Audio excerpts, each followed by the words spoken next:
All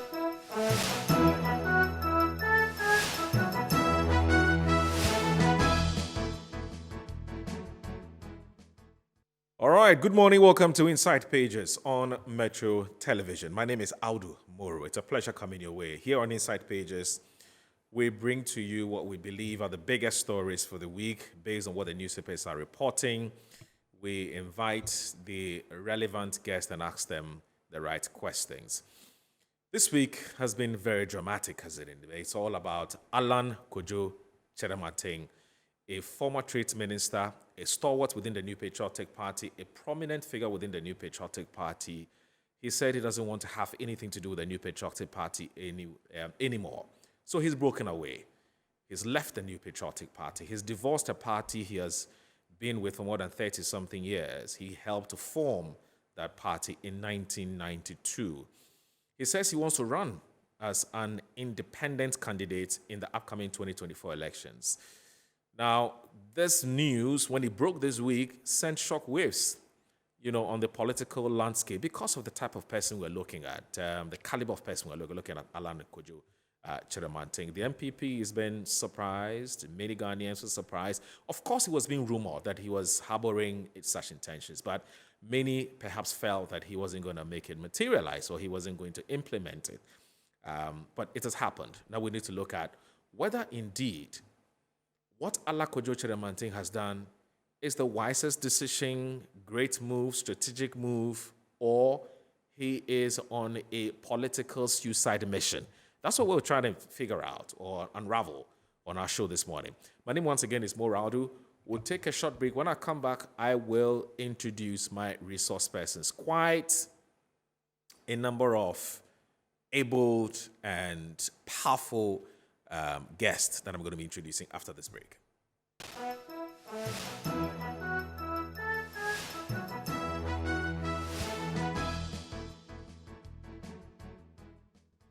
Finally, the long-awaited silence from the camp of Alan Kojo Kyerematen has been broken. The MPP, as it exists now, has very little resemblance to the party that I joined in 1992 and helped to launch. Among other things, Alan Kojo Kyerematen accused the leadership of the New Patriotic Party of intimidation, monetization, and some few members occupying the party, describing them to a larger extent as unscrupulous. The party has been hijacked by a selected group of party leaders and elders, government appointees, behind the curtain power brokers and some unscrupulous party apparatus. In a press engagement on the 25th of September 2023, Alan Kojo Kyerematen outlined his reasons for one, stepping down from the New Patriotic Party's presidential race, two, his resignation from the New Patriotic Party, and his next step. Under the circumstances and given the context provided, I wish to use this platform to announce that I'm honorably resigning with immediate effect from the New Patriotic Party to contest for the high office of the President of the Republic of Ghana in the 2024 general elections as an independent presidential candidate. I will establish and lead a new movement for change in Ghana. The brand logo for the movement is the monarch butterfly, which politically symbolizes change and transformation, hope and positivity. It also communicates strength, endurance, spirituality, and trust. The brand motto of the movement is Ghana will rise again.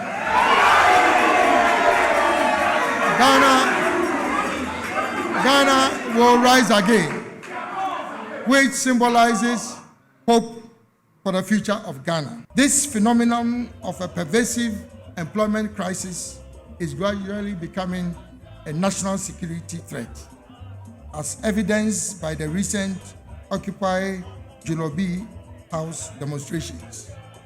The initial reaction of the police in manhandling some protesters is not the solution to the problem. It's a very significant development. At the end of the day, the context is very huge. This is Alan Kyerematen, stalwart of the MPP, founding member of the MPP, a former presidential contender of the NPP, a former member of government of the MPP, a former member of the MPP economic team, resigning from a party that he has helped to build, a party that he has contributed so much to over the past couple of years, and finally serving his divorce and his breakaway from the party. It is to all intents and purposes a very, very huge and significant development, first for the new patriotic party tradition, and secondly for our democratic politics. They say the sky is the limit. You ask me, can the elephant fly up? It's only the butterfly that can fly up. And the butterfly, looking at its colors, represents what? The uniqueness of our diversity as Ghanaians and the various dreams of Ghanaians. And so collectively, when we have all these colors together, and what I'm saying is that we're a country that has different facets when it comes to tribes and people, right? When we bring all together, we will be able to turn the fortunes of this country. And that is what the butterfly represents. And like I tell you, the elephant can't fly. The elephant can't take us to greater heights. It is only the butterfly. Alan has had to get out at the time when he's most loved by the party foot soldiers. So I see a change ahead of schedule, unlike the previous times when his first breakaway did not cause so much impact.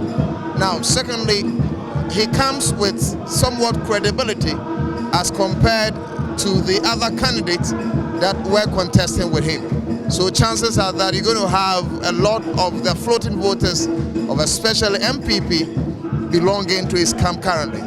We started a pro-Alan initiative to make sure that we see that Alan becomes the next president of this nation. But lo and behold, Alan contested for the MPP superdelegates elections, but he became third.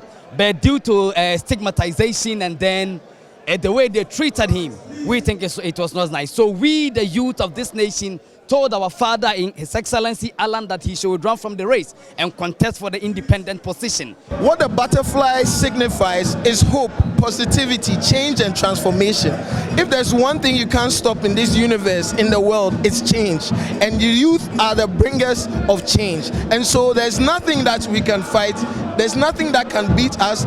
As long as we put our minds to it, there's nothing we can do. And we don't want to just beat the elephant or beat the umbrella for beating's sake. We want to win for the youth.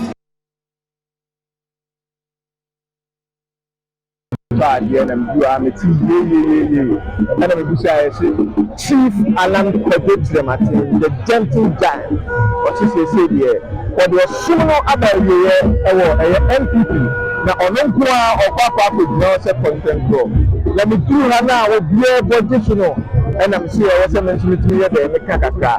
Alan Kyerematen, this is what you know. It's one of the best decisions.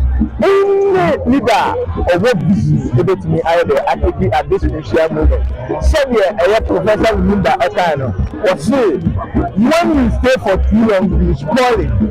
Every good dancer, you know when to leave the stage. And that person said, Alan Kyerematen is a good leader because he knows when to leave the stage. And this is the best time to leave the stage. Now, on don't want to for content growth.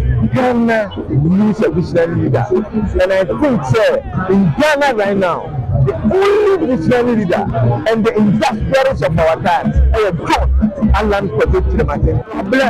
Our party, but it will get trade and pretend to leave the place family. By and the Soviet Canada, ever we a panel, a to the Yahu, Dama, Yaku, Nanabo, and Alan Abano, a Corona by.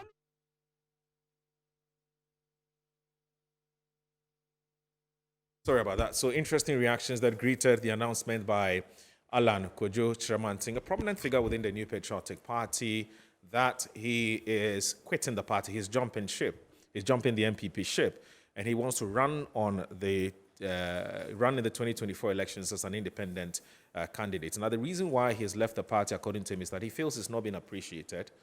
And the MPP that he joined or helped to form in 1992 is a totally different MPP. He can't recognize his own party. And so he doesn't think that for somebody who wants to serve Ghana in whatever capacity, of course, as president, on whatever platform, he doesn't think that the MPP, and he says now, is the platform that can help him to achieve his dream of serving Ghanaians, I mean, becoming president. But opinions have been divided. Indeed, there are some who say that what Alan Kyerematen is doing will come up to nothing. He's not going to make any impact in the 2024 elections. There are some who are also saying that watch out because the man knows exactly what he's doing, and so don't underestimate him. So I don't know where you stand, but I'll be very happy if you can tell me where you stand on this matter. I'm going to share with you the WhatsApp line for those of you who want to share your thoughts on this matter. It's 0249 155 646. 0249 155 646. This is Inside Pages on a Metro Television. My name is Aldo Moros. I'm going to be introducing my resource persons shortly. Some of them are via Zoom, some of them are in the studio. So I'll start with those our resource persons who are in the studio. Now, the first on my immediate left is Mr. Kofi Tonto. Mr. Kofi Tonto is a prominent communications member of the New Patriotic Party. I think he's one of the hardworking communicators of the New Patriotic Party. He said it time and again that he's aligned to the Bamia camp. He says he loves the vice president. He wants the vice president to be president.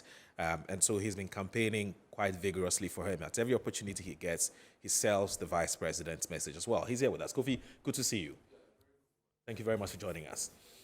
And then also I have Mr. Courage Nobi. Courage Nobi is actually the acting Director of Communications for the Alan campaign, which is the Movement for Change, and he's also here with us. Courage, it's good to see you. Good morning. Good to see you. How are you? I'm very well.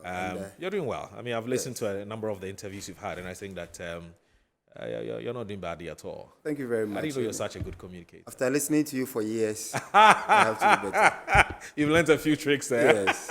I hear you. Thank you. Let me also introduce a member whom somebody you haven't heard from a very long time. The name sounds very familiar, especially if you are a political watcher, observer. He's been around for a very, very long time. Back in the day when I was with City FM, we used to interview him quite often, and he used to. He was very available for media interviews. I'm talking about the man Kuku Wilson Jones. Does it sound familiar? Yes, that's him. The man is back, but in a different capacity. Well, he's still a member of the New Patriotic Party. He hasn't jumped ship yet. He hasn't left. Well, not yet, but he hasn't left. But he is with the Ken and the Kennedy. Is it Okompreko? Okompreko, Japan. Yes, he's with the Ken Japan camp. He's also with us here. Mr. Kuku Wilson Jones, good to see you. Good morning. Good morning. How are you? Most grateful. Yeah, you've been absent for a long time, but I'll ask you why. So just hang on a minute. Hang on a minute. I'll come to you. But via Zoom, we have also three very prominent persons who have accepted to join this conversation. Immediately, let me say that I have Mr. Kwejo Chumbuafo. He is the former executive secretary of the Ghana Free Zones Authority. He's also a member of the NDC. Good morning, Mr. Kwejo Chumbuafo. It's good to see you. Good morning, boss. How are you? I'm fine, thank you. And thank you very much for accepting to join us this morning. Thank you, too. Thank you for inviting me. All right. And I also have Professor Edward Brenya. Professor Edward Brenya is a senior lecturer, KNUST, in History and Political Studies. Professor Brenya, good morning. Thank you very much for joining us as well. Good morning. Thank you for inviting me. Right. We've just seen you via Zoom.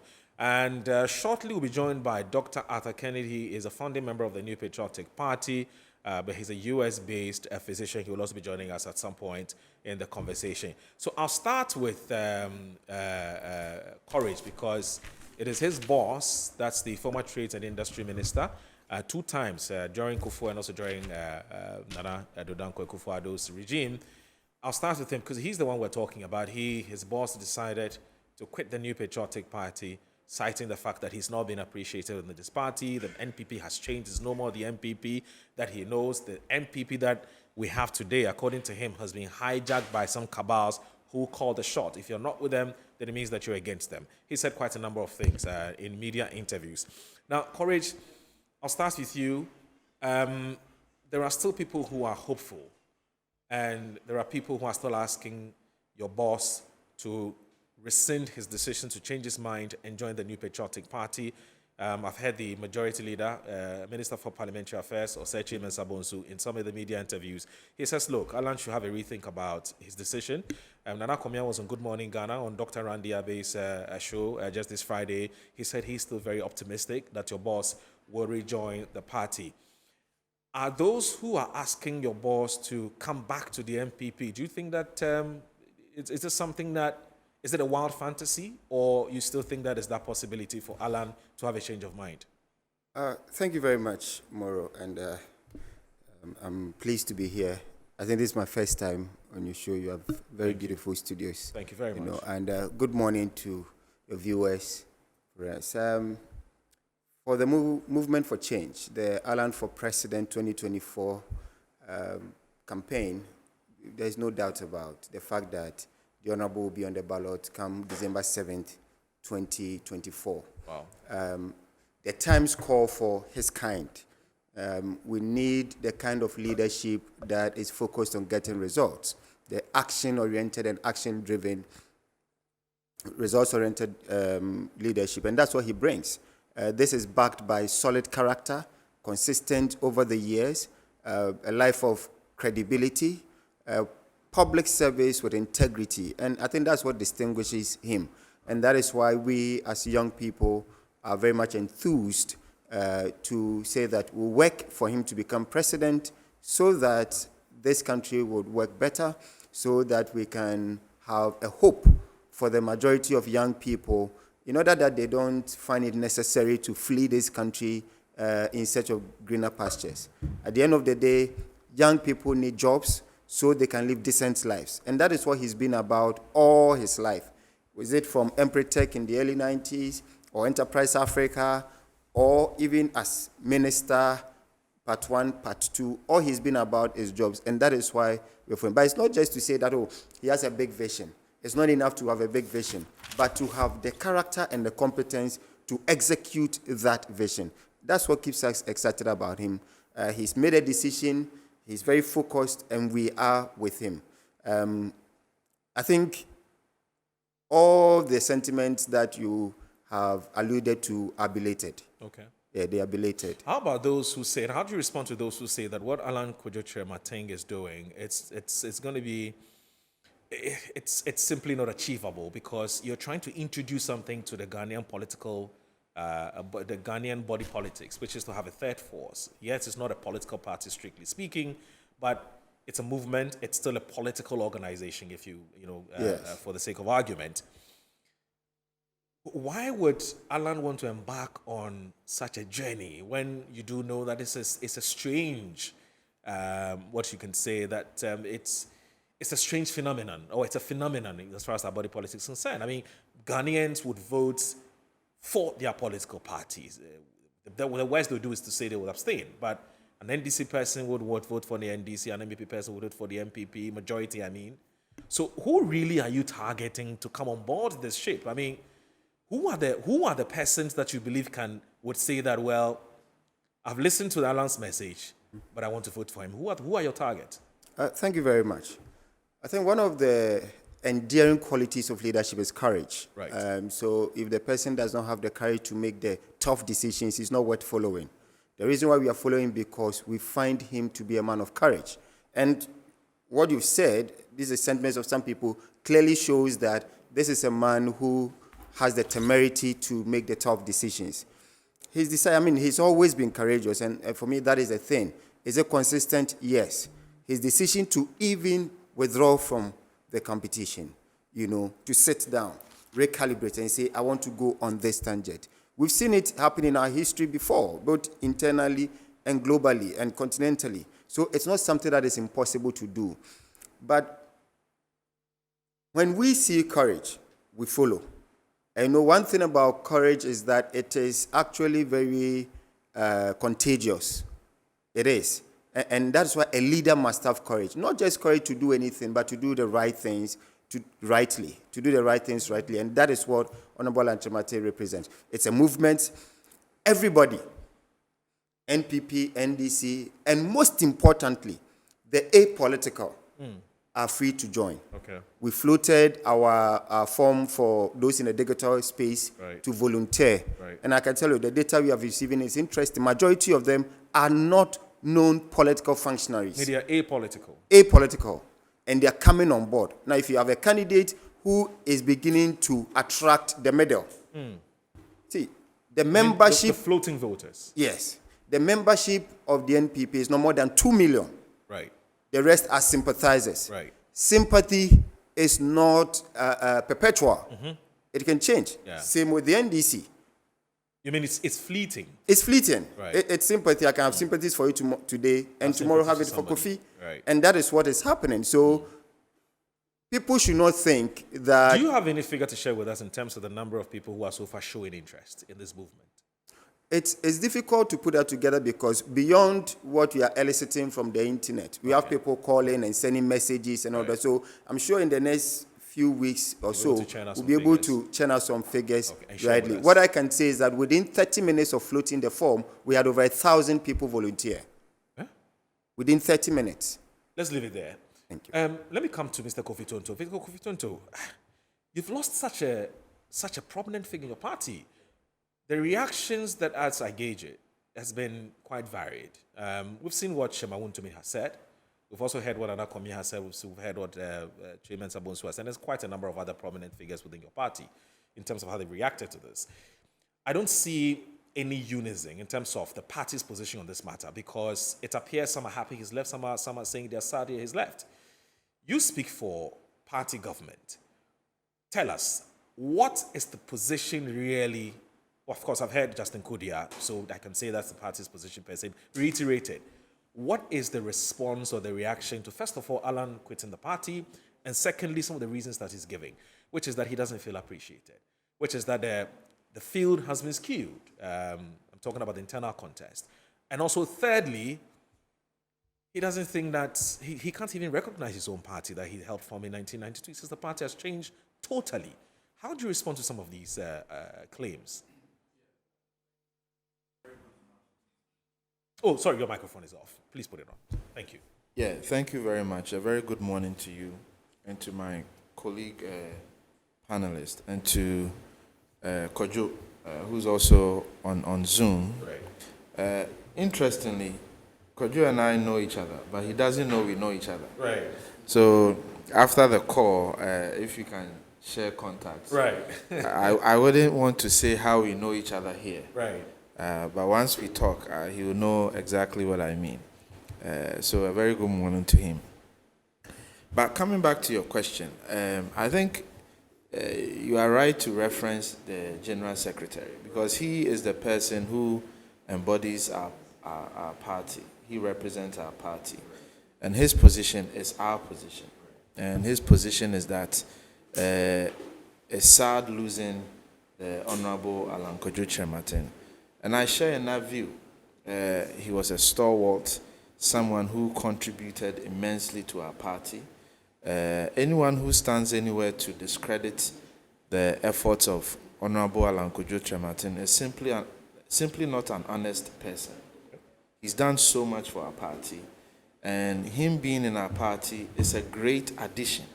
So leaving, therefore, becomes a substitution that affects us. Right. And nobody should mince words when it comes to that. Right. Even if he's taking 10 people, he's taking people away. Courage here used to be with the party. I mean, he's a very good friend. We used to talk on the phone, etc. And now he's left. You can't be happy about such a thing. Exactly. He's an asset that we value. So it's sad seeing somebody like Courage leave the party. How much more Honorable Kojo Alan Kyerematen? So it is really not in good terms for us to see somebody at his level leave the party. So some of us will be very, very, very happy to see him rescinding his decision and saying that I'm coming back to join the party so we can figure out a way to solve the challenges confronting the party. What is more important is that in leadership, for me, the definition of leadership is struggle. Right. And so when you want to take such a high role, high leadership role, you need to appreciate the fact that you are going to be in a struggle. Right. And the struggle comes in different forms. And one of the challenges is trying to win an election. It's not going to be a smooth sailing for you. So you have to confront the challenges, find solutions to get around the problems so you can get to the end results that you want. But, moving away from the problem and establishing your own entity, for me, is really not the best. Right. It's his choice, it's his right, but I don't see it to be the best thing to do. So I'll be very excited to see him coming back into our fold so we can all work together towards the bigger agenda. For example, the theme they've chosen, change, is another thing that I find quite interesting because this is a regime you've been part of for almost 7 years. So what are you changing? Are you changing yourself? You get my point, because you've been part of it. Right. So when you say change, what does it mean? Because if the NDC is calling for change, it's one thing. But you cannot be part of something that you contributed to it and then say that that thing is bad to the extent that you have to change it. My understanding of the change he's talking about, which actually is one of the pillars that's anchored, or is one of the themes that anchors the movement for change. Yeah. Per what I understand is that change as saying, let's change from the status quo, i.e. let's change from the duopoly, because Ghanaians appear to be tired of the NDC and the MPP politics, and that he believes that Ghanaians are looking for something different. They're looking for a change where you're going to have a party of national unity, so that everybody, whether dark or fair or Muslim, Christian, poor, rich, everybody of diverse backgrounds get then opportunity to serve in that government. And so that's where he's coming from. That's the change he's talking about. Okay. Well, here's the thing. Yeah. Whatever change that you want to attain must be realistic. Right. I mean, Moro, you are a political journalist. Right. If you are asking for change, that change must be realistic. I mean, let's be honest with ourselves. The change the Honorable Alan Kyerematen is asking for is not realistic. It's even questionable. You haven't heard Ghanaians say that they're tired of the two major political Ghanaians parties? are tired of the two major parties. But ask yourself, what percentage of Ghanaians are saying that? Okay. Because the NDC still has a solid block. Absolutely. The MPP still has a solid block. Absolutely. So you can hear Moro saying it, you can hear my senior saying it, or even me saying it. The question is, does that constitute the majority of the voting population? Right. I can tell you for sure. It's a big no. It's a big no. Okay. So that doesn't define the general understanding of Ghanaians. Okay. You get my point? I It get doesn't it. define us. I get it. So the question is, you say that we should go and vote for MPP. See, one thing, you are tired of the duopoly, but you want us to vote for MPP candidates at the parliamentary level. Have you heard that? Yes, he said He was that. asked. He said, feel free to vote for who you want to Yeah, vote for. but that is part of the duopoly. Right. So how in one breath you are tired of the duopoly, in another breath you want people to vote for a part of the duopoly. So what are you saying? Okay. Maybe at the executive presidential level, not at the parliamentary level. But if you are tired of the duopoly, Okay. you should It must be tired cut across. of the duopoly at all levels. Okay. Are we saying that the duopoly is only bad at the presidential level? Right. Are there not equally challenging issues at the parliamentary level? Okay. Because when you go at the parliamentary level, it's the same thing. MPP, NDC, Yeah. all the time. When was the last time you saw an independent candidate in parliament? Right. So if you are tired of the duopoly, be tired of the duopoly from the top to the bottom. Well, we have an independent candidate who's the second deputy speaker of parliament. I'll come to you. Let me go to Zoom. Our Zoom guests have been waiting for some time now. Let me come to Mr. Kojo Chumbuafo. Mr. Kojo Chumbuafo, some will say, Nawabi Wahala, you are an NDC man. You should be happy. What's happening in the MPP? It makes the work of the NDC easier. Or you have something to say about what's happening to the MPP relative to Alan quitting and so on? Well, I doubt if it's a case of Dufiasem because as far as we in the NDC are concerned, what Alan is saying about the reasons why he went, he resigned from the party are the same reasons that he cited some 17 years ago. Yeah, it's 17 years ago. Yeah, when he was assaulted at a Congress in Lagos. So with that in mind, I asked, what exactly is it that has changed? Or is he now telling us that he's the exception that does not disprove the rule? You see, the intimidation that he's talking about, which has characterized politics insofar as the current president is concerned, didn't start or end with him. Somewhere along the line, he got caught up in it, but it never stopped. You recall, we have heard things like "all die be die." Remember that almost sickening cry to violence and ethnocentrism from the then candidates about "all die be die," and the accompanied lurid and lewd lascivious calls that referred to the anatomy of males about obiade mienu and all those other things that followed it. We have subsequently seen a president in motion who has defied basically defied the Constitution in the good faith ways in which certain positions like the electoral commissioner, auditor general was put in place so that they won't be intimidated by subsequent governments. What happened? He found ways to remove them for his own gain. We have seen violence engulf elections at a level never seen before in our history. I recall the Ayawaso West Wagon incident. I recall the 8 people who died in the 2020 election. So Alan saw all those things. He never said anything about it. And today he comes to tell us, oh, it's happened again. Well, if he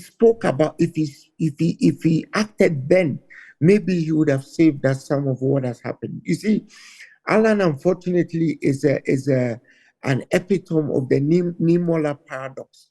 First, they came for the Jews. I said nothing because I wasn't a Jew. First, and then they came for the trade unionists. I said nothing because I wasn't a trade unionist. And roll it along. When they came for him, there was nobody to speak for him because there was nobody left to speak. Unfortunately for Alan, he has been ill-advised. Even his symbol, the Afafanto, is a symbol of poison. Ask any zoologist, they will tell you the colors on a butterfly tell the animal kingdom that they are to be avoided. Touch a butterfly or a moth and see what happens to your skin a few hours after that. So his symbol is even telling us that he's a dangerous floater.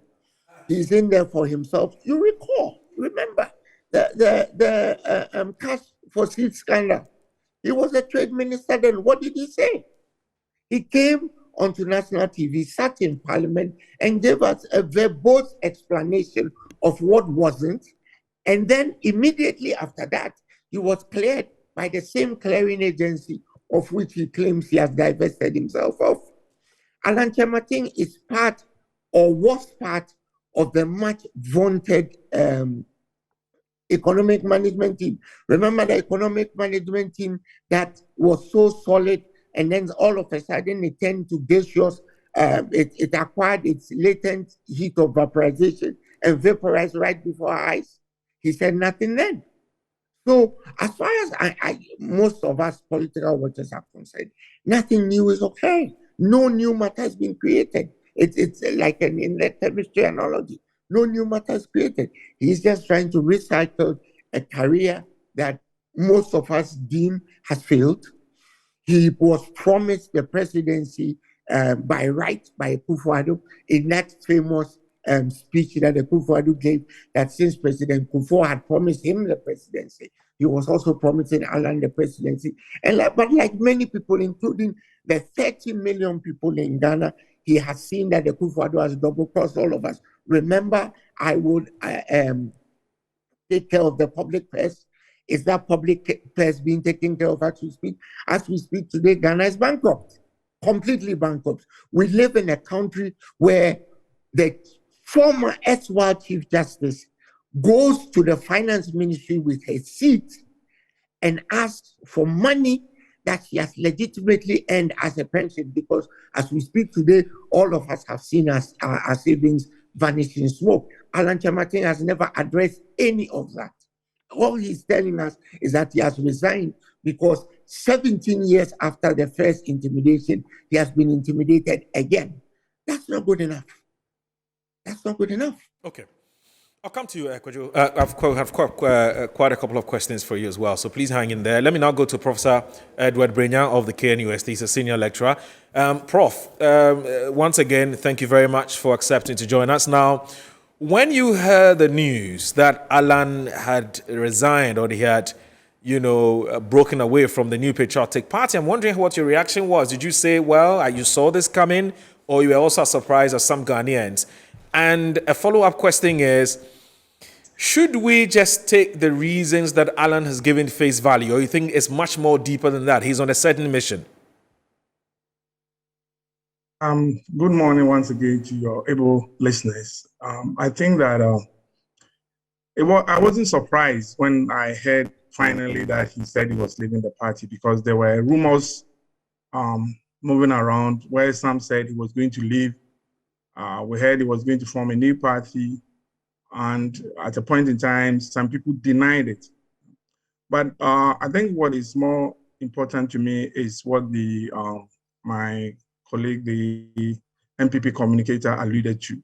The fact that being a member of the party, having played significant role in the party, living at this time is unfortunate. That we must agree that his leaving the party at this time is very unfortunate for the MPP. And what is more important with regard to him leaving is the fact that you heard people like Boakye Jaku saying that, well, what Alan has done is at the tip of the iceberg, that there are many who probably don't have the opportunity to write just as Alan has done, who are equally not happy with the party, who have left the party in spirit. So for that matter, if my brother is saying that he wished Alan resents his decision and come back to the party, then I think it's a call in the right direction. But we want to ask if what he's saying in terms of the fact that Ghanaians are fed up with the two political parties, and the fact that they don't want a new political party, they want a new leader. That is a question that we keep asking ourselves.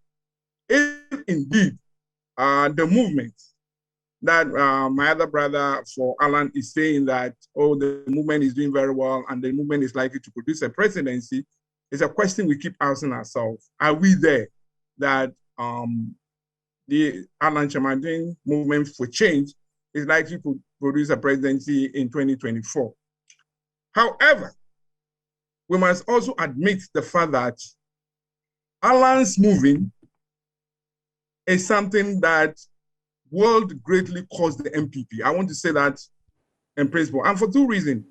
One is that before he decided to leave, we heard many people accusing him of that he shouldn't have been part of the Akufo-Addo's administration in the first place.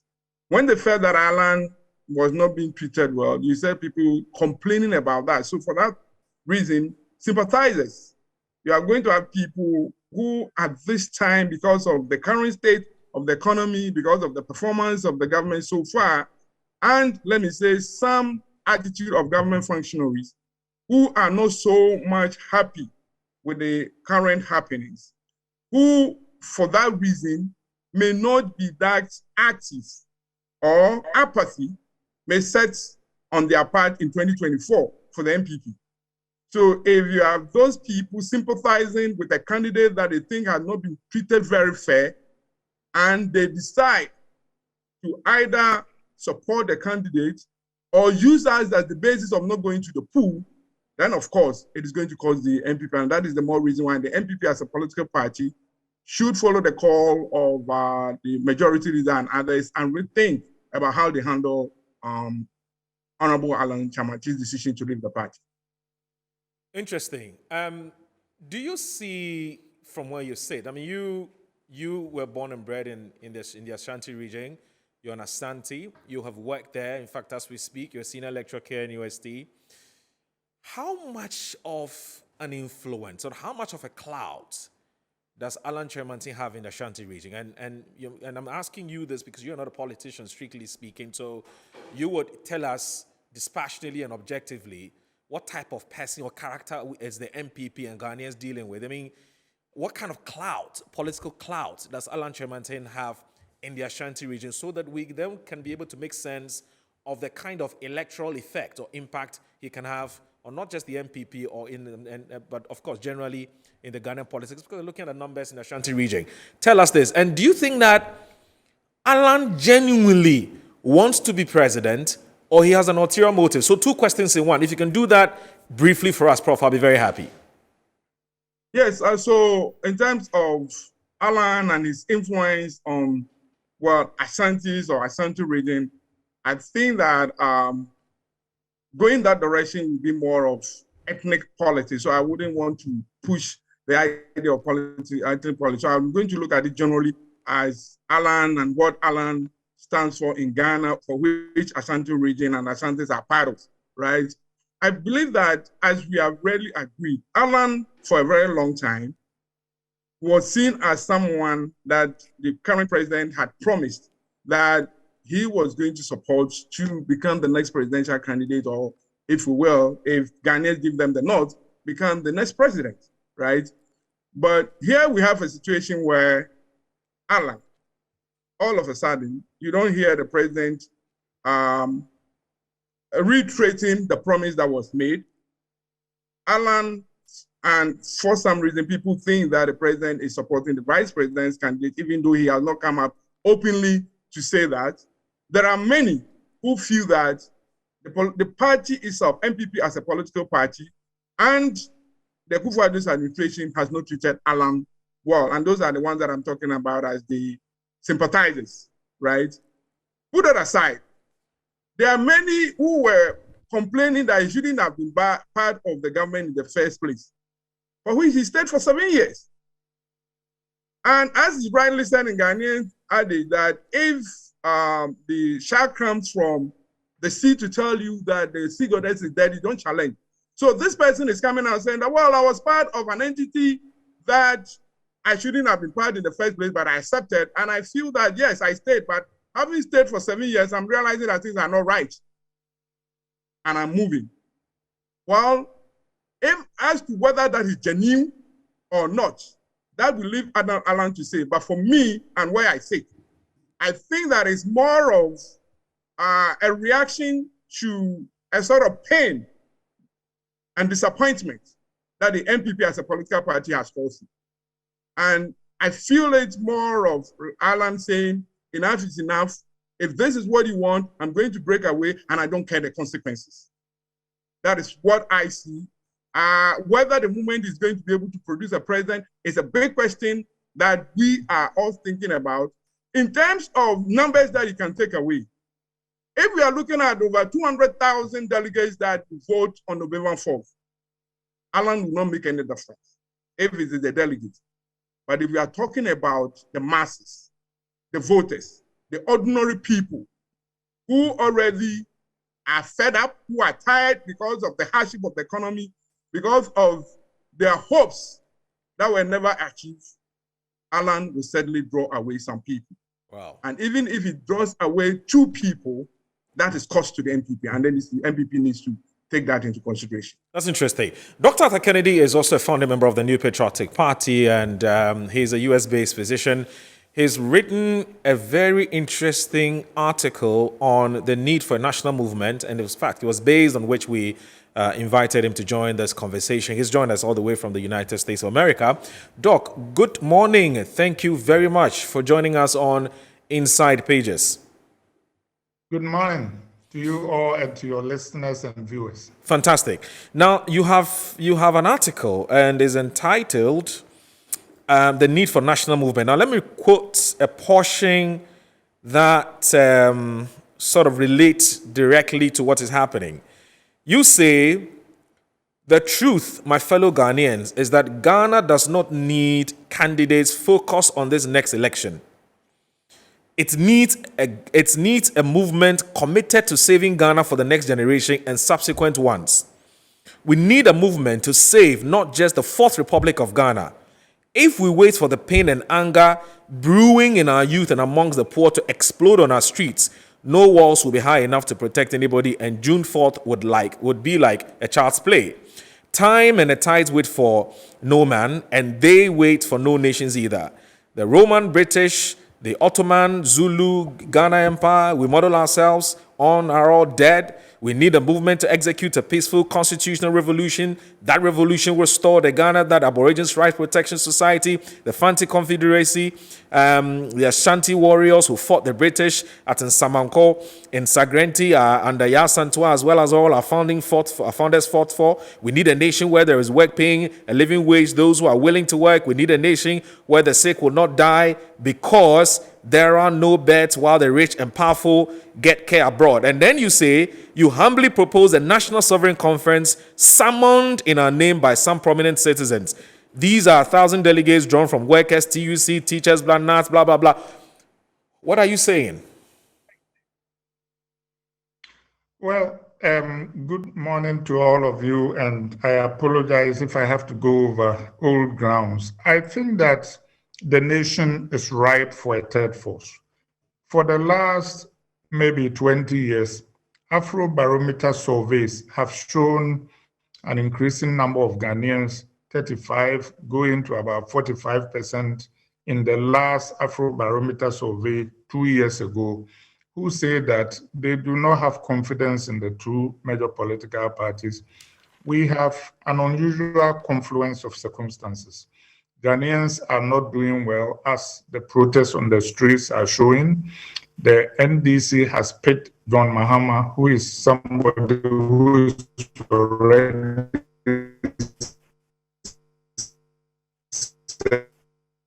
served in the presidency.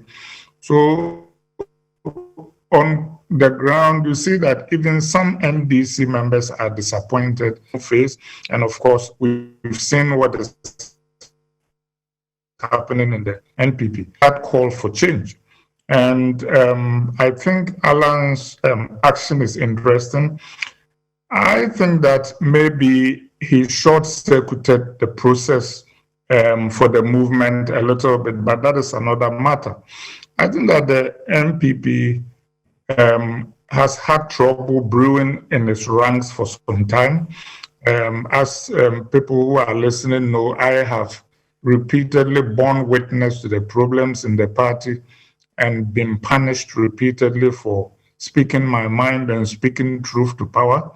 I think that some of these problems have been brewing for some time, but I think that the ouster of Afoko and Kwabena Japan was a watershed moment.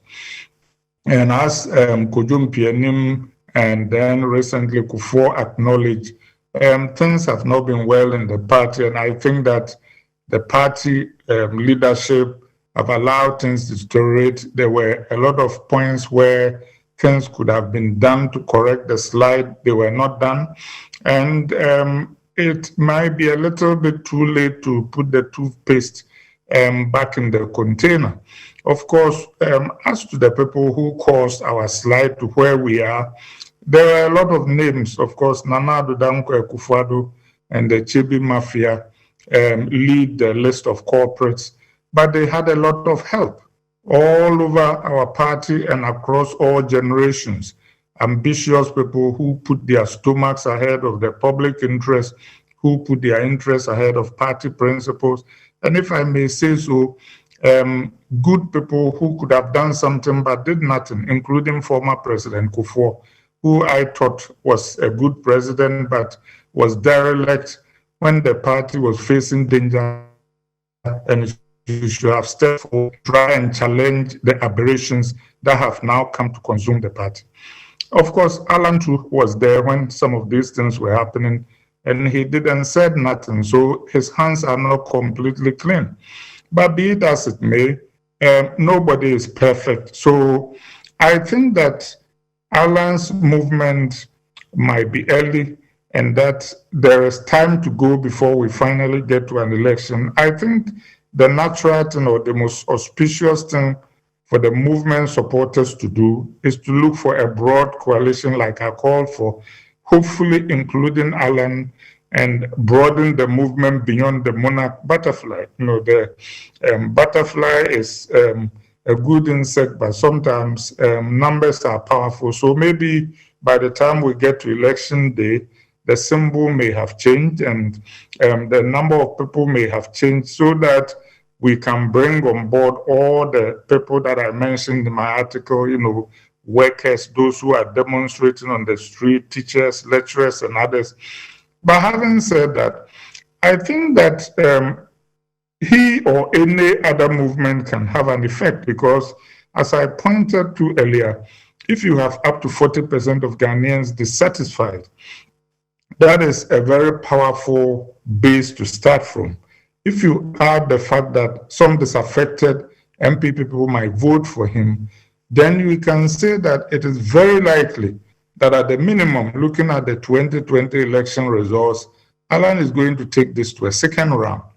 Now, having said that, the question is whether he can get in the second round.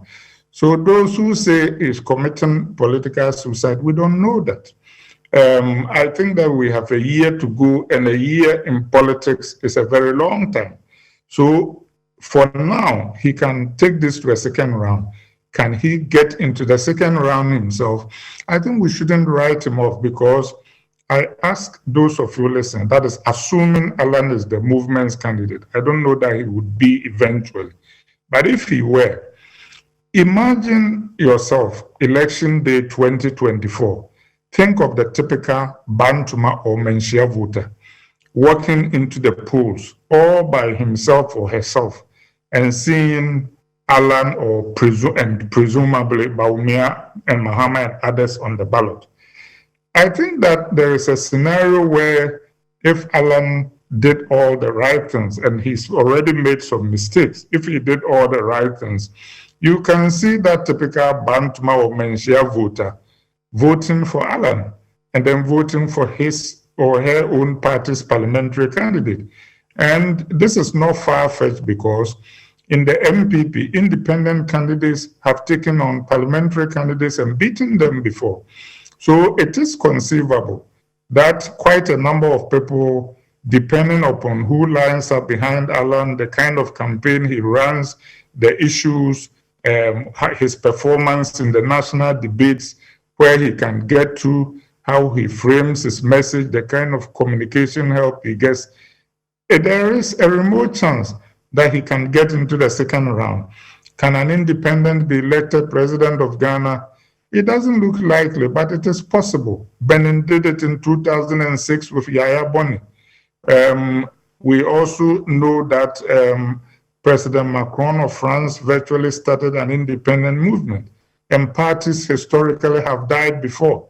The British Liberal Party formed a number of governments before disappearing in 1916. In America, there used to be Democratic Republicans. They disappeared when the Republican Party showed up. So looking at history, I think those who are too quick to dismiss Alan or the movement are making a mistake. And there are a number of reactions that we haven't teased out yet. For example, political parties are organizations that survive. It is possible that the MPP finally got the wake-up call and they might do the kind of things that might in the first salve the wounds. For example, could Kennedy Japan become the running mate for Bawumia to try and in effect blunt the edge of what Alan is trying to do? We don't know. If Kennedy Japan loses and is not happy, we don't know what he's going to do. and who are the allies that what do they call it? Alan might bring on board based on the article that I wrote, released about a week before he made his move. What kind of alliances can he form on the streets? So I say that we are in for a very interesting year. And even if Alan doesn't win, people have assumed that the only marker for success is Alan being elected president. Not necessarily. If he forces the parties to react in such a way that we get most of the changes we want and he doesn't become president, he might still go down in history as a very significant person in the Fourth Republic. I think that if the movement gains strength, for example, in the next year, we can have a constitutional reforms, initiated by Parliament and a referendum, and we have enough time to do all of those things so that most of the grievances that people are complaining about on the streets can be addressed, and Ghana's ship heading the wrong way can be righted. And by the way, the Afrometer survey said 4 out of 5 Ghanaians felt the nation was heading the wrong direction. Right. So the situation is ripe for revolution. And as John Kennedy rightly said, those who made violent revolution impossible, who make peaceful change impossible, make violent revolution inevitable. Thank you. Right. Thank you very much. What I'm going to do is that please hang in there. I will take a short break. When I come back, there's a vexed question of history and what history will be teaching us. Of course, history is not necessarily a prophecy, but there've been quite a number of occurrences like this. May not be exactly the same, but they're quite similar. We know United Ghana Movement, Rekubobe, 1996. We know about the Reform Party, 1999, by the Dr. Augustus Guzitano of the NDC. We know about the NDP, Nana Konedu's NDP. We know about Hassan Ayariga leaving PNC to go and form APC. We know about Dr. Papakwe Sindom, who left his CPP to go and form his PPP. We know about the example that you just cited in your... So I'm saying that there's quite a number of the plethora of examples to show about persons who are not happy with their party, they've left and so on. And how... No, Kojo, just a minute. And how some have said it hasn't really... They really haven't made the kind of impact on our political landscape as we would expect. So please hang in a minute. We have to take this break. When I come back, Kojo, I'll come to you. I beg you. I have some great news for you, and I need you to listen with rapt attention. I need you to listen to this attentively. Now, Star Assurance, has launched another innovative product. It's called the Star Motor Third Party Extra. It aims to transform third-party motor insurance in Ghana. The policy is a notable departure from the traditional restrictions of third-party policies, which typically only cover liability for damage and injuries caused by the policyholder to third parties. Now, the new Star Motor Third-Party Extra policy provides coverage for glass damage, encompassing windscreen, side mirrors, window glasses, vent glasses, sunroofs, and inside rear view mirrors of the vehicle of the policyholder. Pay as little as 100 Ghana cedis. Unbelievable. 100 Ghana cedis in addition to your standard motor third-party premium to enjoy this extra cover. The terms and conditions apply. Star Assurance, your solid partner. I'll take a break. When I come back, the conversation continues.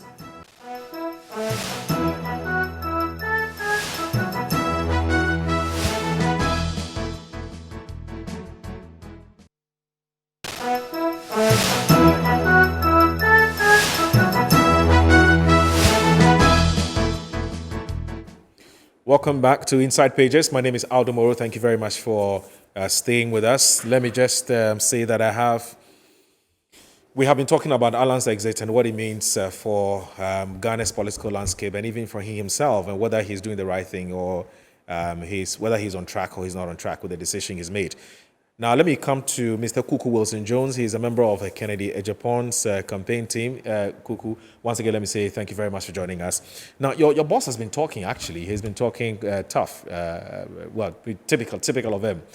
One of the things he said is, why must we have, and it's been actually reported quite widely. He said, why must the face of Ghana politics be all about northerners, which is Mr. John Dramani Mahama's Excellency for the NDC, potentially potentially, Dr. Mamia for the MPP. And then you're going to have Hassan Ayariga, who is also from the north. He's from Boku. And he's asking us that question. But he's also launched a fundraiser.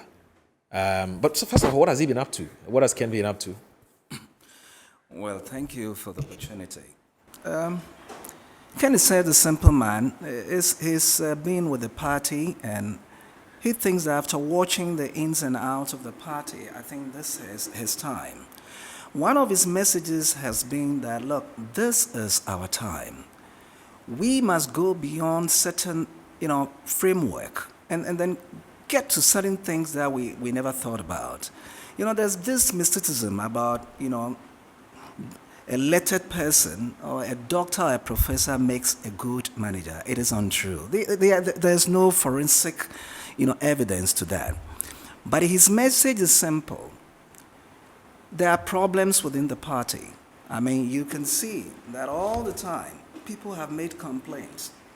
In 2007, when I was a spokesperson for Alan, I was sitting behind Alan in Legon from evening to the following day when we saw the elections, unravel. Right. The issue is this, and we must say it plainly. I think Nanado really has got a machinery that is able to really get on the nerves of his opponents. When I was there, they contrived to say that, Afoko was sharing money. I was there, it wasn't true. Now, the first thing that happened in 2007 is that there was an outage in the whole of the university. And people became frightened. Are we going to have mayhem? And that's the psychological thing that was done, and all to Nana's advantage. Because things that unravel later showed, but that's part of the game. To win power, it's not a matter of taking, batter and all that. No. There are a few intrigues here and there, but it is to do with the rapidity and then the frequency that really unravels a party. Now, what Kennedy is saying is that he's made complaints. Alan came and said his people have been attacked. They had evidence. Somebody has lost the eye. And I think in such even an intra-election, it's too bad. You understand?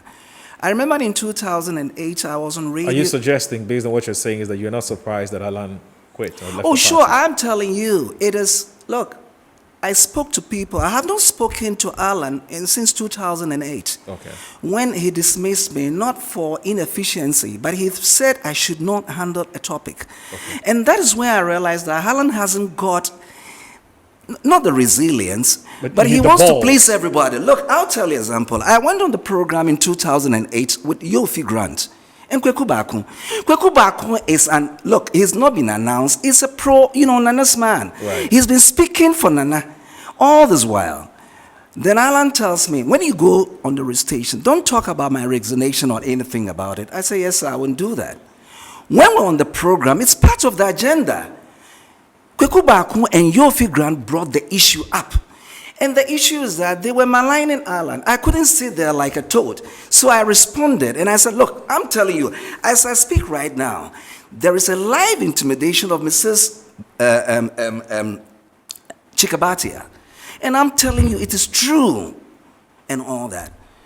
Joy was able to call Mrs. Chikabatia, and naturally, I'm sure Alan people would say, don't say it. She said, oh, it's not true. Everything showed through, she lost the election. She never really got it, because Nana knows how to do the game. Now, Yofi Grant and this thing, and that's where I got annoyed. They questioned that whether or not Alan was a lawyer. And it's been said repeatedly. And you know the funny thing? Alan never gave me any document to say it is true.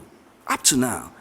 Now, you can't believe, only a few years ago, I was looking through some document by my senior, and I saw the list of lawyers from, I think, 1870-something up to date. We saw John Mensah Saba as the first Ghanaian to be a lawyer. Then I looked through, Alan was called to the bar in 1984. 1984. Maybe he didn't practice, but you're expecting the man whose really authority and his genuineness is put, he never supplied the information. Why wouldn't give us the documents, we speak to it, he's a lawyer. They doubted this until today. I had to find it. But it's too late in the day. What I'm saying is this. if you want to talk about Alan, I will speak about it because you've clicked to Ken. So let me know. The two other panelists spoke about Alan resignation. Right. Which one do you want? Well, in fact, you've given us your opinion about the fact that you're not even surprised that he's left the party. No, I'm not surprised. Right. Alan, look, you see, only a fool doesn't change his mind, and I think that Alan really lost it way back in 2007. That is the day I realized that he cannot lead this nation anymore. It's classic. Look, you go for an election, and then wonderfully, there was no majority to really, represent. So Nana got 47, you got 32. So during the time, I was interviewed by about 6 radio stations. And the thing I said was that the delegates are totally dishonest. To have promised 17 people they could lead the party, they should stay one more day and vote between Alan and Nana. Now, look at Doctor. Doctor speaks so well. It's got nothing to do with the education. It's got to do with how to manage it. How can Doctor get only 1 vote in 2007? You heard of his analysis, superb. Right. But the idea is that politics is not to do with whether or not you are very educated. It's to do with a system, and you get used to it. I think Alan is too fine to really do that dirty job. He cannot do things. He would prefer that, let me give somebody a second chance, or we could manage. It is not true. I get it. Look, Nana has been just one-minded. His father was a ceremonial president. Nana wasn't in politics to make money. He came from a good home. The issue is that he wanted to attain something. It's a good ambition. And he went around it. Look, he contested Kufuor. Kufuor beat him to it. I'm sure he listened to somebody he never contested. The mistake Alan made was that when he did not go for the second run and MPNA came and he conceded, I realized that Alan was finished. You know why? Because that was the time Alan was so popular. And I'm telling you, it was like a movement. People needed, he's got a charisma. Such a handsome man. You met the man you felt you wanted to be, just like Jerry John. He had more charisma than Nanado. Believe you me. Now, so he should have taken advantage. Now, later I got to hear that when they were having the crunch meeting, the vice president was so unhappy because I met him on the campaign train to Asamankese. And if it's to do with people who move with you, he should have won. But those people were not what? The delegates. Now, the vice president even didn't get 200 votes. And so I was told that at a point, his security detail pulled a gun. And I think that persuaded Alan to say that, you know what, instead of all this, may I let it go. I thought that is when I realized that Alan couldn't really take the bull by the horn. He should have. There's nothing wrong. It is democracy. Let's vote and go. Now, let me tell you something. Everybody is saying, and it's been mentioned, that the president gave an inclination that Alan was going to take the baton. I'm telling you today, the person who is least loved by the president is Alan. If somebody tells you Kufuor loves Alan, tell me. I'm telling you, it is not true. What's the basis for saying this? The basis is this. You see, Nana came and he wanted to lead. Now, when he led, he was expecting that subsequently Alan will really bow. Alan contested Nana on 3 occasions. Yes. The first one, he got about 32%. That was in 2008. In 2010, Nana got 78.89%. Alan got 19.91%. Then finally, in 2014, Nana got 94.34. Alan got 4.75. That was when I realized Alan was finished. No, he could not lead the party anymore. So the promise is a hoax. The issue is this, and I'm saying this that people are not watching the trend. The trend is that it's miraculous. It's just like a paradox. If you're a substantive vice president, you don't win an election in Ghana. Atamels was the vice president to Jerry John. He contested who? Kufuor. Kufuor beat him to it. Aliu Mama was the vice president. He tried even within, he lost. Who tells you that Bawumia can win? Bawumia cannot beat Ken. I'm telling you, he has not sold any message. And you don't need to say it, but Ken is a fourth-rate person. The issue about ethnicity is going to come, and it's statistic. I'm telling you, if you take the whole Northern votes, Bantama will swallow all. So the idea is that you don't need to try to be so pleasing to everything. You need to capture your base, the voting. You need to capture your central region. Take Central, take Greater Accra, take Eastern. You have won an election. Home and dry. So the issue is this. The issue, and that is what hurts me. But it's a paradox. Alan Cooling have just resigned and stayed and watching. Now the argument is this. I don't think that Ken would have thrown the idea that supposing he led, he couldn't have taken Alan Akan. There's nothing wrong with it. But now with Alan out of the party, that is closed. Now, I'm foreseeing something. Let's take it as it was said, that in the election, there was a need for a second round. Alan becomes a kingmaker. And that is what the Alan philosophy is all about. Alan is not in to win. He wants to find out whether or not he will garner enough votes and then the second round. But I ask you a very funny question. If Alan becomes the kingmaker, would he really accede to an NDC invitation on NPP? I leave it to him. Let's leave that. That's a rhetorical question. Courage, you've heard all the things that he said. I'm sure you've heard what all the panelists have said. I'm not going to ask you any question because I think that there's quite a number of issues that you want to respond to. And if you can do that, briefly, because time is not our best friend. So please go ahead. Thank you very much. Yeah. It's interesting listening to them, but certainly you're seeing the butterfly effect even in this studio and from the guests who join us via Zoom. Right. One of the strengths of the butterfly is its ability to pollinate. So it flaps its wings and everywhere is touched, everywhere is impacted, and that is what we are going to see in 2024. Some say it's not possible. I don't fault them, I don't blame them. Some say it's not realistic. Yeah, that is what we are gunning for. We are going for what people think it's not possible to make it possible. After 2024, after the Honorable Alan Kyerematen, having drawn the medal, has won the elections, this narrative will change. I think what would have happened if Nkrumah never left the UGCC after 2 years of being part to form CPP. Probably would have had independence in 1970 or maybe 1990.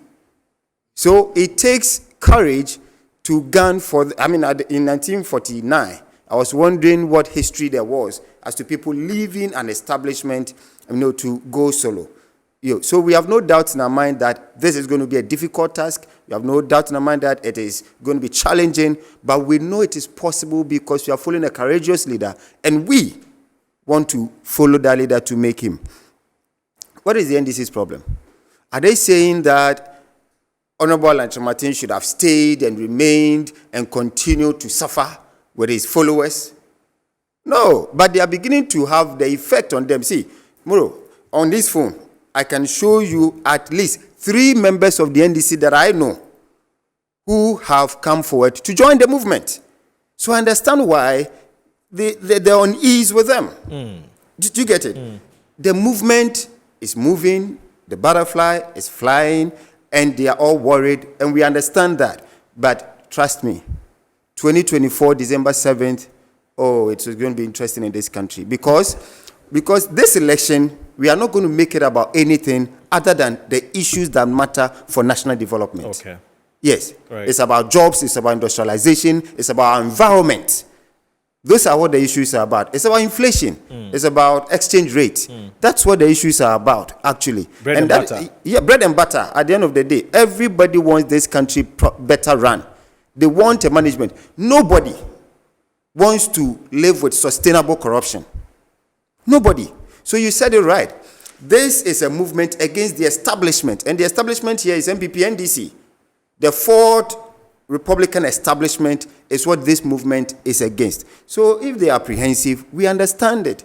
But they should be ready because there's more to come. Right. There's more to come. And Prof is confusing being part of the MPP and being part of the government. Right. They are two distinct things. As a member of the government, he has paid his dues, he has worked. I am waiting for any minister to come out backed by data, in terms of his performance in this government, to beat what the Honorable John Kyerematen has achieved as a minister. Okay. Briefly, I'll touch on them. Sure. 1 district, 1 factory.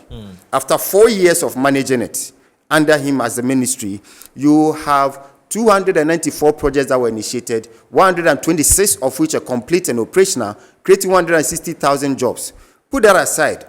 In 67 locations across this country, you have business resource centers put up there to support young entrepreneurs who have ideas, technical knowledge with how to source financing and everything, so they can create jobs. You have anchor industries. We all see the beautiful cars assembled in Ghana, and these are young Ghanaian engineers who have been engaged by it. Then you have the industrial parks.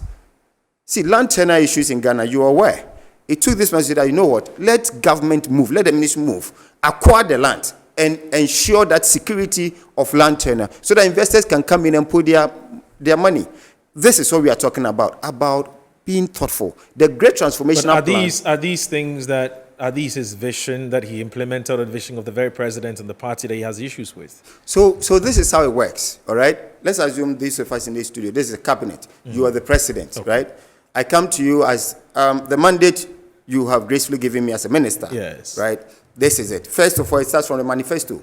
He chaired the trade and industry committee that actually finished the manifesto with that content. Now he comes and says, this is what we want to do, all right? I sit here and tell you that he could have actually done more, except that if he comes to you and you say it is not your priority, right, that this thing that you're proposing is not priority for me, that's the end of the matter, all right? And if you want to tell the priority of every president, check the budget. Okay. Check where he puts the money. But with all the constraints within which the Honorable Alan Kyerematen worked, he has performed. And that is the track record that we are following. Okay. Thank you. All right. Kofi. Moro. So, I don't want to begrudge Courage so much. Right. And I don't want to berate his point. But I just want to leave him with a question to ponder on. When did Honorable Alan find out about the duopoly that he wants to change? Because just a month ago, he was part of the duopoly, and he wanted to lead in the duopoly. See, when you guys are saying things, be very careful. Because just a month ago, the duopoly was so good that you were traversing the entire country to lead the duopoly. So a month ago, the duopoly all of a sudden became so bad. In other words, if he had had the opportunity to lead the MPP, would he be talking exactly. about? Okay. He left because he said things were not put in place. The party is not the same party, so I'm leaving. That's his reason that he's leaving, because and that the playing field is not level. It's not fair. Yes. So you are leaving because the playing field is not fair. It's not you. That's your reason. What you stated in your document. So when did? Are you suggesting the reason is giving an afterthought? No, I'm saying that. Afterthought as in, if he had won, he wouldn't be saying this. But he didn't win, and so he has to find a reason. That's not even me saying it. The facts are saying it. Right. Because he wants to lead something. He didn't get to lead what he wanted. And he's saying that I'm leaving. And I'm asking, a month ago, the duopoly was so fine that you wanted to lead it. Never. What happened? So if the duopoly was so bad, why didn't you know it a month ago? Why did you contest in the delegates election? Why did you traverse around the country to go and speak to delegates? But that's a question for you to ponder. Okay. No, I will answer. Now I'll come I won't to. just ponder, but I will answer. Oh, you can answer. You can answer. That's fine. Next. But I'll come to my senior brother here. Jones. I just met him today. Right. And I forgive me, I can't recall your name, but Kuku. Yeah. See, what Kuku did, he did something maybe unconsciously, but what he was saying is that Honorable Alan should do self-introspection. Ask yourself, of all the deeds that you are complaining about, have you asked yourself, what did I also do wrong? Right. Unless I didn't get you right. Oh, I think you have. It's a nice analogy. No, it's of course. Yes. What did I also do wrong? Yeah. And he hit on some points. One is that Alan played it too clean. Too clean. And too diplomatic. Too diplomatic. You cannot, remember. He didn't show enough hunger. Exactly. Remember I told you leadership in this country, or perhaps the whole world, it's a struggle. Right. You play hard. You cannot, go and ask John Mahama. What haven't we done to John Mahama? Go and ask Akufo-Addo. The NDC actually put Akufo-Addo on a stretcher and put a robe on him that he's going to die in 10 days because he has stage 4 cancer. You remember? Yeah. 2016. Right. And that Akufo-Addo was so short he can't become a president. You remember? Go and ask John Mahama what we the MPP have done to him. But you want to lead this country, and for so many years you never spoke. You never spoke. You never espoused your ideas because you didn't want to get hurt. You didn't want to be hit and get hurt. You wanted to play it too clean. But he said that's how policy is supposed to be. No. What? Where? He said it's Ask, not supposed to be. Go and ask Hillary Clinton. Go and ask Obama. The people who came up, quote unquote, with democracy. Go and ask what they are doing to Biden right now. His whole life is a movie in America now. His son, they are playing his movie. You cannot become a president in any republic by playing it clean. All the things Alan is saying now, he should have said it over 10 years ago. Right. You said they called you Kufuor boy, and you are not Kufuor's boy. You are now explaining to us that you are not Kufuor's boy. You are now telling Ghanaians that you are not Kufuor's boy and giving us all the good reasons. So I was listening to him on City. I was listening to him on YouTube. Alan, now then why your home bonesa? And same way you know, and you haven't discussed it. Now, another question, and you should ponder on it. Courage. If Akufo-Addo planted Bawumia, did Akufo-Addo plant Kyerematen to become number 2? I don't know if you get my point. But why this question? The question is that everybody expected that even if you didn't win, you'll be number 2. Why did you come number 3? Oh, you mean the results? The result. The result from the super delegates. Right. From the super That's delegates. what you're referring to. Yeah, okay. So if Akufo-Addo planted Bawumia, did Akufo-Addo plant Kennedy Japan? We can leave it there. No, I'm not done. Oh, please, very quickly. You can't No, but that's address a all question. Okay. That's a question because it should tell you that Right. Kennedy did some work that you didn't do. And lastly, Right. I'm sitting here, 36 years old. I'm speaking for the party, sacrificing for the party, and your message to me is that in room is so. Right. So the messaging was wrong. The messaging Was wrong. terribly wrong. Okay, Kofi, I beg you because of time. Time is fast. Kojo Chumwafu, let me come to you now. Kojo, I noticed that when just before we went for the break, you wanted to come in. I don't know what is it that you want to say. Otherwise, I'll go ahead with my question. Remind you that, Right. I wanted to remind you that in terms of third-party dislocations, perhaps the most profound one is the UNC, and of which Nana-Addo was the leader, the breakaway faction of the PFP that cost Vetorusu the election in 1979. I'm sure the very erudite Dr. Arthur Kennedy, who was one of the pioneers of student politics at the time, is better placed to tell you that. It is probably the most profound example of what a third party breakaway can do. But I wanted to go back to a certain issue. Some of the things that I've heard Alan Kyerematen say. Alan has said that he is going to basically work to put as many MPP parliamentary candidates into parliament as possible. So in the unlikely event that he becomes president, he's going to go back and work as a regent of the very system that he has been criticizing, because the NPP parliamentary party itself is one of the reasons why we are in this mess we are as a country. They have approved everything that Ken Ofori-Atta has brought to parliament. That is one. They have approved everything that this government has brought to parliament.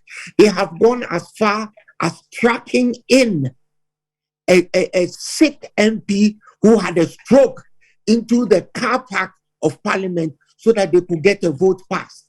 They have been part of harassing and haranguing an NDC parliamentarian and taking him to court, ostensibly to be sent to jail because they needed a parliamentary majority. Arthur Kennedy, sorry, I said Arthur Kennedy, sorry, Doc. Alan has also told us that he was solely responsible for bringing Wontumi into the MPP as a party chairman from Bosumpi till current. Now, if you are selling that kind of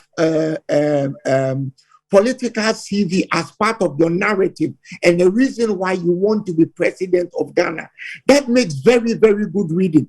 You introduced what we in Ghana now see as one of the most disagreeable elements of political party innovation, so to speak, and you brought it into politics, and you are saying that is one of the good things that you have done. Last but not least, let me also add this.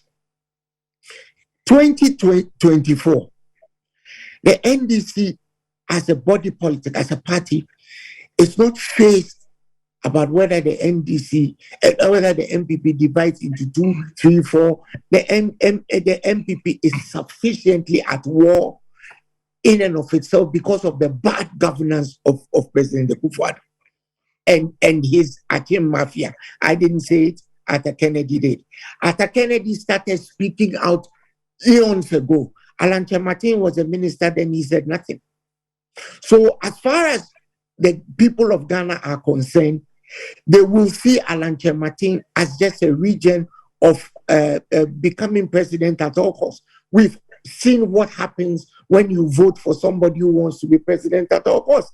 Arthur Kennedy is sitting there, he can tell you more than I can. So as far as NDC is concerned, we are going to campaign on the good work that President Mahama did in the 3 years and 4 months that he was allowed to run this country. 3 years and 4 months. We spent 8 months in court being told that Akufo-Addo had won an election he didn't win. Within the 3 years and 4 months, we have a new airport. We have several hospitals. The UGM MS is one. We have several district hospitals. We have several infrastructure that President Mahama can point to and say that this is what I did when I was given 3 years and 8 months. I also want to tell Courage that the industrial parks in Ghana are not Alan Kyerematen's idea. They were President Rawlings's brainchild. How do I know? I was the chief executive of Free Zones for 8 years. The garment factories that Alan Kyerematen propounded, when we came to power, we had to seek World Bank support to augment the quality control elements within those garment factories, because almost everything they were exporting was sent back because of poor quality control. Honorable Hanatete did that. So as eloquent as he is, I would like him to check his facts and check the history before he comes and puts those kinds of statements out. That's what I would say. All right, Kojo, I guess that this is where you end your, this is where we end our conversation with you, because we have just 20 minutes to share amongst the other resource persons. So yeah, Kojo, thank you so very much for your time. It was great. We're grateful for having you. So I'll come to Dr. Arthur Kennedy, who would also give us his concluding remarks before I end with Professor Brenya. Now, Dr. Arthur Kennedy, there's been a lot of talk about what is happening today, and as you know, Kojo adduced to, that this has some linkage or some relationship or correlation of a sort to the 1979 event, UNCPFP. You teach history and you also teach political studies. Do you see any relationship of a sort? Oh, sorry. Okay. Dr. Arthur Kennedy, I'm just asking what your thoughts are that this, what we're beginning to see today is only a revival or a continuation of something that started in 1979. Your thoughts on that, and then Professor Brenya, I'd also like to hear from you on that particular issue. But let me start with Dr. Arthur Kennedy first. Yeah, it is a recurring theme. I have amateur historians studied what happened in 1979 a lot. And a lot of people don't know this, but those who read my book, Chasing the Elephant into the Bush, would remember that I played resignation in 2008. And the reason was that the weekend before the crunch meeting, I was in Kumasi for a funeral. And on Friday night, I visited Apino. And he told me something interesting. He said in his political career, what he regrets the most is that he thinks in 1979, when the UNC was breaking away from PFP, they didn't fight hard enough to keep the party together. Because he said in the room, some people were saying, oh, we won 104 seats in 1969. So if you leave, we still win 94 seats. So they just let them go. He felt that a more sincere effort to try and reconcile them may have worked. And not only to that point, because of the insult and disrespect, when they went to a second round, they couldn't go to the UNC and Pauli and ask them to help. So when MPP people are disparaging Alan now, they should be careful, because if this election goes to second round, they might find out that a reform movement, possibly led by Alan, might be in the kingmaker's seat. So after I left Apino's place, I visited a lot of funeral places in Kumasi. I went to 4 funerals that day. Every place I went to, people would pull me aside because they knew I was part of the party's leadership as communication director. And they will lambast Alan for the first 5 minutes for quitting. Then they will end up saying, but Dr. Mamu Manunko, party day, the Nipane. These were ordinary party members. So when Nanado's hardliners were talking about let Alan go, I poured cold water on it by reporting what I had picked up on the ground from Kumasi. So by the time Nanado went into the meeting, he was a little more conciliatory than he otherwise would have been. So that's my story on 79. I noticed that Mr. Tuntu speaking, Canada Japan's spokesperson, I apologize for not getting his name, was talking about the meeting in 2008 at Legon. I was inside that meeting, and Aliu Mohammed's comments, if they were captured and replayed, would have finished the party. He was angry, and I tell you, there were some expletives in that room. Wow. And I am disappointed actually in the MPP spokesperson, Kofi Tuntu, who says, oh, Alan is too clean. You are the MPP spokesperson in a primary in which somebody almost lost his eyes, in which Alan had been interrupted on a platform, in which people have been intimidated, some have been beaten. That's the government that was responsible for the Ayawa Suba election. And you are sitting here saying a candidate who has left your party was too clean, that he should have been more rough and lawless, and you are the spokesperson for the party. I feel for the party that you are the person they sent to come and tell us this. No, Doc, he didn't. No, don't worry. When he's done, you can correct that. When he's done. United States, politics is that dirty. People are attacking ideas. Reagan said, thou shalt not speak ill of another Republican. That's called the 11th commandment. People are attacking Biden's performance and what he has done. Nobody is attacking him violently. Nobody attacked Obama or anybody. So to invoke American politics, which is vigorous discourse for the violence and intimidation and other things that have gone on in MPP, is a very sorry spectacle for his to be put in today.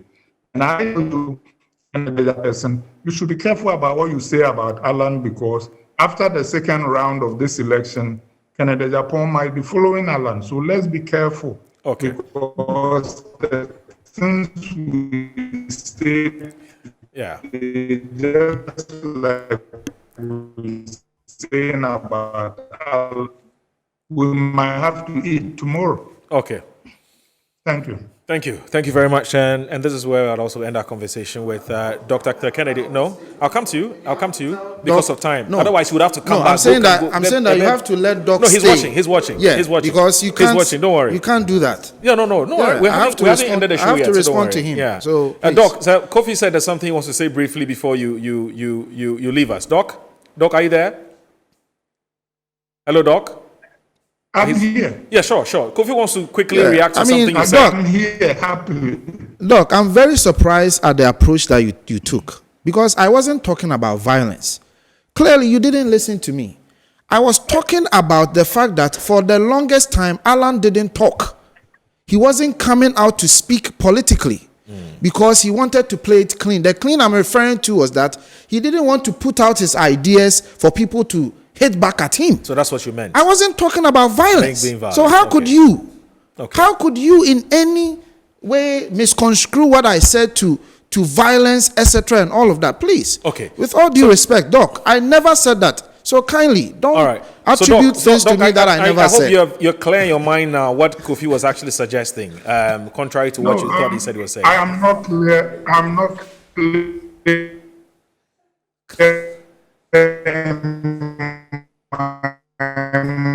Mind. Oh. He said he was too nice. Why is, what do they call it, and too clean? Why is just espousing ideas cleanness?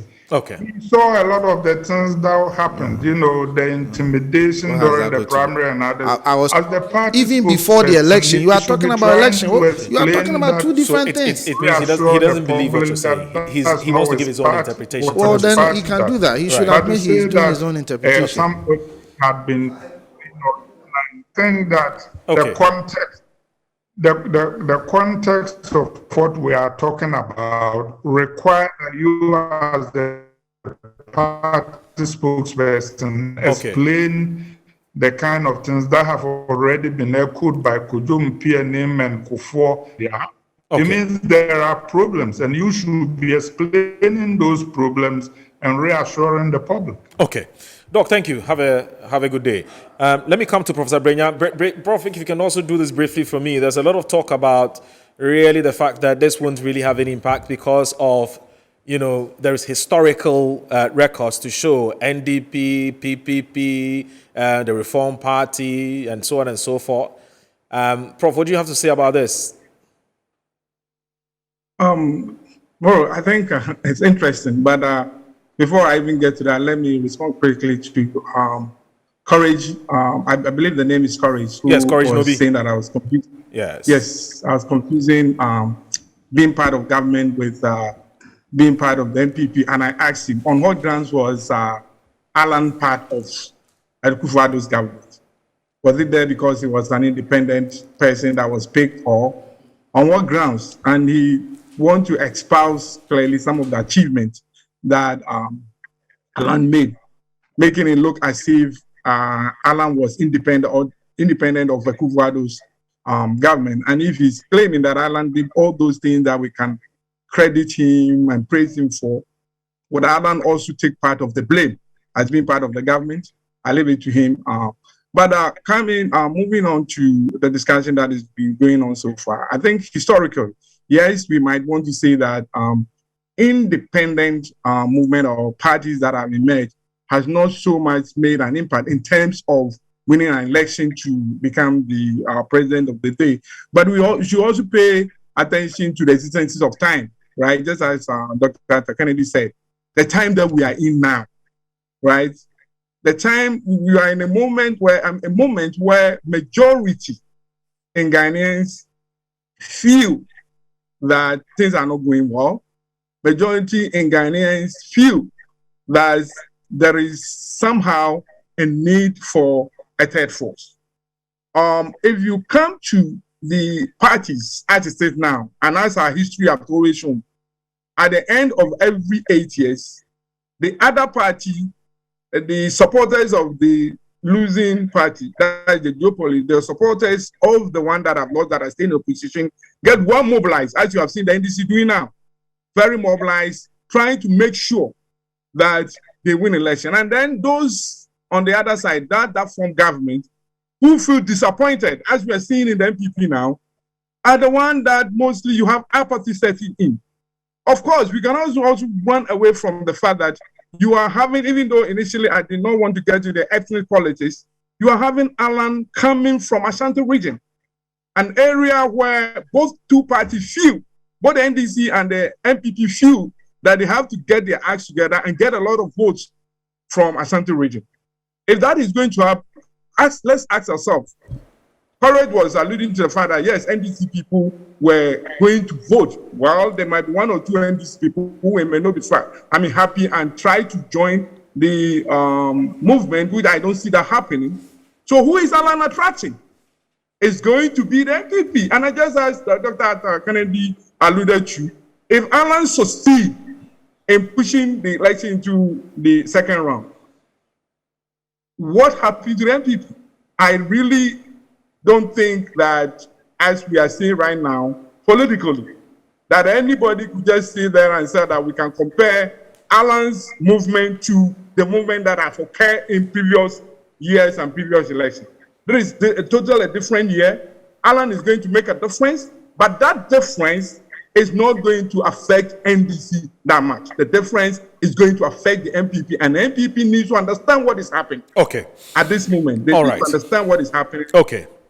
In Ghana. All right. Prof, thank you so very much for talking to us as well. And we'll let go of you now. We appreciate your time. Let me do this. The Akufo-Addo-led MPP cannot continue the pretense that Alan Cash would have no effect on MPP's electoral performance, especially in Ashanti region where Alan comes from. And counting on, in 2004, J. Akufo got 76.9% of votes in Ashanti. In 2000, Akufo-Addo got 72.5%, recording a 4% drop. In 2012, Akufo-Addo got 70.86%, recording more than 6% drop.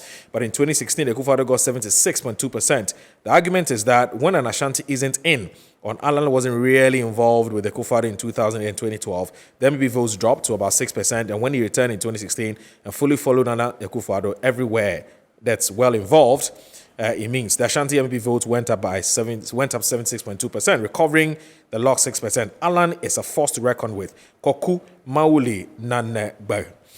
And this one from Kwesi Ronalds in Aguna Odobing said, this is a very suicidal political decision Honorable Alan has taken. He will actually understand it in the coming months before the real election period in 2024 arrives. And Hamza from Pig Farm says, good morning, my brother. The resignation of Alan from the MPP party has been long overdue. In my humble opinion, the treatment meted out to Alan by the mafias is totally unacceptable. You don't need a magician to tell you that President Nana Akufo-Addo is the one behind all these plans to bring the political career of Alan to an end in the MPP party. I don't believe there's democracy in MPP, my brother. Where is Paul Afuko, Kwabena Japan, Sami Krab, and others? They have all been sidelined simply because they belong to the Kufuor's camp. But as a member of the great NDC, I'm more than happy seeing this happening, and I call on many MPP supporters to follow Alan's footsteps. And President Akufo-Addo and the MPP cannot be trusted. Long live the incoming President John Dramani Mahama. The victory of NDC is coming again. Now we have 8 minutes, and I'm going to share that 8 minutes for everybody's concluding remarks. I'll start with Mr. Kuku. But sorry, before you come in, I have to sell. I need to make some money. It's just 30 seconds. It's about Star Assurance, and I'll entreat all of you to sign up with Star Assurance. And Total Energies, it says that hello Ghana, Star Assurance and Total Energies Ghana are bringing you unparalleled convenience now. At over 267 Total filling stations nationwide, you can renew or buy your Star Assurance Moto third party, Star Moto third party extra, or Star Moto comprehensive insurance policy, and get a free fuel instantly. So I'm going to do it because I need the fuel, especially at this time. But that's not all. You can also lodge your Star Assurance Motor insurance claims at these stations, available 24/7, weekends and even on holidays. So for more information, you can call this toll-free number. Put this number down: 0800-177-177 on all networks, or you can visit our website. Star Assurance, your solid partner. Kuku, in just 3 minutes, what are your concluding remarks? Oh, it's been beautiful. I mean, the panelists, it's beautiful. I think it's not, a little bit, it's not at tacky, people quarreling over. I think you've controlled the program beautifully. Thank you so very much. The ethics, it's beautiful. Right. Now, let me tell you something. You heard about Ross Perot. In 1992 and 1996, Ross Perot was with a Republican. Right. And he tried to change something.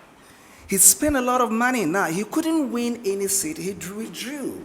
But he really had to change the system. Now, Alan Move is going to really go to the base. You know, Ken has also said a simple thing. I am going to really accept a defeat gracefully if the election is transparent. Now, if it's not, then the argument, we're going to have a problem. Now, let me tell you something people have not looked at. I've said it, and they have mentioned the fact that we can't predict tomorrow. So there's a possibility that Alan may make some very substantial gains. Now, the quantum is what I would not know. But then the legacy of Alan will be that at least before he left the scene, he proved beyond doubt that there are problems in the party in respect of physical things, you know, which ought not to be. Now, the argument is this. What would we remember him by? The issue we have to learn is that sometimes you have to do what you ought to do tomorrow, today. I think that 7 years in the government was too late in the day. The government did well with the 4 years, the introduction of the free education and all that. But I think later on, I'm sure, for instance, that things didn't go well, the COVID and all that. But simply put, Alan didn't do his time in very well. Okay. And I wish him the best. Right. He's my relative. It's my grandfather, who is is a senior to Alan's mother. I see. That's you interesting. know, and I was so this is thinking, family. Alan really has something maybe that is pushing on. His mother is 102 years old, and she's still there. Oh, okay. And I think that is the inspiration that tells this man that, look, maybe my mother wants to see me in something. Right. So his decision is good. There's one thing we must mention. It is not for nothing that for the first time, Alan's photograph would be on the ballot. It is something. He would say one day, I did my best, maybe it didn't work, but it is good. Okay. Let me end by telling you something. Have you watched what is going on? The first president was called Dr. Kwame Nkrumah. He was a doctor of letters. Right. You know what happened? We got Dr. Buzia. He was an economist and a social anthropologist. What did he bring to the floor? We have Dr. Liman. He was a diplomat. You see the trend, all those beautiful prefixes. Only Jerry John was a pilot. And Jerry came, in spite of everything they said, he didn't have too much education. But he was one man who has left a legacy. The 1992 Constitution, we would handle that in another forum. When he went, we got Kufuor. Kufuor was a lawyer, not so? Yep. Great. We got Atamez, the prof. He was what? A lawyer, not so? And a tax expert. Beautiful. And we got John Mahama, a communicator, not so? And a historian. Now we've got Ekufuado, he's what? A lawyer. Right. I'm telling you today, Ghanaians are fed up with the titles. And you need somebody like Ken, who is an entrepreneur. Every nation is built by private members. The moment a government takes too much interest in what education, housing, and all that, look, apart from the necessities like electricity and water, government should lead the other things. And I think that we'll have opportunity to talk in future. That's fine. I think it's about good. the Ken vision. I think, no, Ken and Alan, I tell you, Alan is going to give us something to talk about for a long time. And I wish him the best. Courage. Yeah. If you can do this in 2 minutes, I beg you. Yes. Our first take on the issue that, Alan played too clean. And for me, that is why we are with him.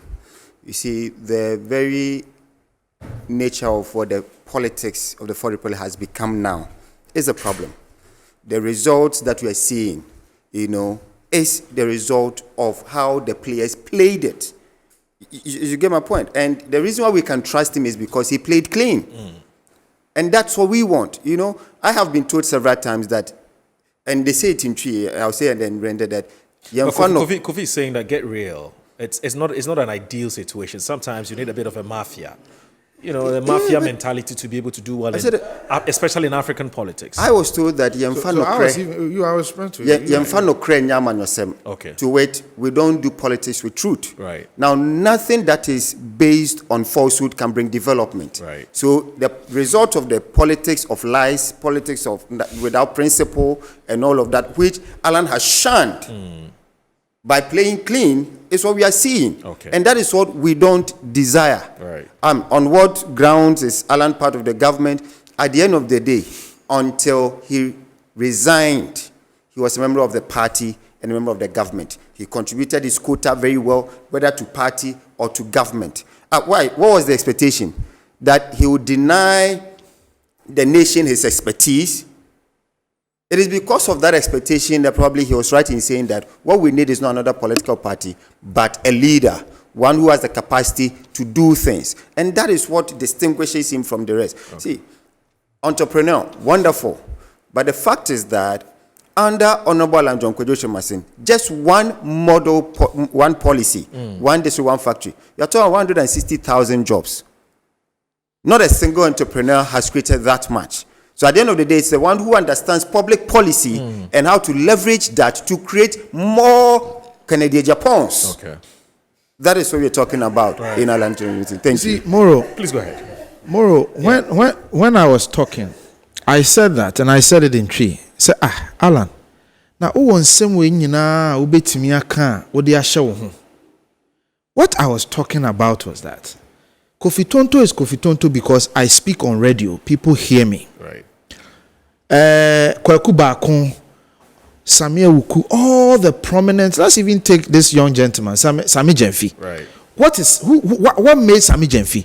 Because he talks. So my point about playing it too clean had nothing to do with violence, had nothing to do with corruption, had nothing to do with all of that. It had to, please let me finish. It had to do with Alan being more vociferous, putting his ideas across, talking more on radio, sharing his vision over a long period of time. Right. So by the time you get here, you have won the hearts of so many people.